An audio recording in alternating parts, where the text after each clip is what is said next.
பூடி Madani road 95 திட்டத்தின் கீழ் மானிய கோரிக்கைகளில் மை கார்டு தவறாக பயன்படுத்தப்படுவதை தடுக்க தேசிய பதிவுத்துறையான JPN-இன் தரவுகளை அரசாங்கம் நிதி அமைச்சுடன் ஒத்திசைத்துள்ளதாக உள்துறை அமைச்சர் ரஸ்டி சைஃபுடின் நசுத்தியோன் இஸ்மாயில் தெரிவித்துள்ளார். JPN-க்கு புகார் அளிக்கப்பட்ட தொலைந்த அடையாள அட்டைகள் சாரா திட்டத்தின் கீழ் உதவியை பெறுவதற்கு இன்னும் பயன்படுத்தப்பட்டு வந்தது தொடர்பான 100க்கும் மேற்பட்ட வழக்குகளை தமது அமைச்சு கண்டறிந்துள்ளதாக அவர் கூறினார்.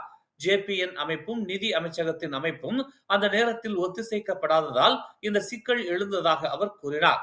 அதாவது துறையின் தரவுத்தளத்தில் செயலிழக்க செய்யப்பட்ட அடையாள அட்டைகளை இன்னும் பிற அமைப்புகளில் பயன்படுத்த வாய்ப்பு இருப்பதாக அவர் கூறினார்.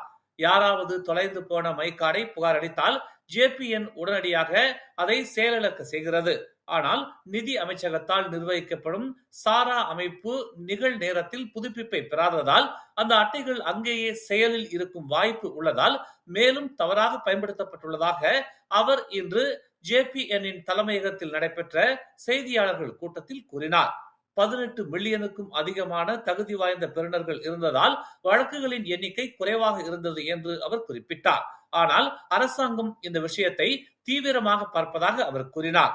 இனிமேல் தொலைந்து போனதாக புகார் அளிக்கப்பட்ட பிறகு JPN-இன் அமைப்பில் செயலிழக்க செய்யப்பட்ட எந்த மை கார்டும் நிதி அமைச்சகத்தின் அமைப்பில் பயன்படுத்தப்படுவதிலிருந்து தானாகவே தடுக்கப்படும் என்றும் பூடி 95 ரக பெட்ரோல் மானியங்களை கோருவது உட்பட என்றும் அவர் விளக்கினார். முன்பு நடந்தது ஒரு பாடமாக அமைகிறது என்றும் பூடி 95க்கு அதே தவறுகளை மீண்டும் செய்ய நாம் அனுமதிக்க முடியாது என்றும் அவர் கூறினார். மேலும் செய்திகளை தெரிந்து கொள்ள தமிழ் மலர் நாளிதழை பாருங்கள். உடனுக்குடன் செய்திகளை தெரிந்து கொள்ள தமிழ் மலர் இணையதளம், தமிழ் மலர் செயலி மற்றும் மலர் டிவி யூடியூப் சேனலை வலம் வாருங்கள். எங்களோடு இணைந்திருக்க மலர் டிவியை பதிவு செய்து கொள்ளுங்கள். உறவுகள் மகிழ்ந்திட விருப்பம் மற்றும் பகிர்வு சேவையை சொடுக்கிடுங்கள்.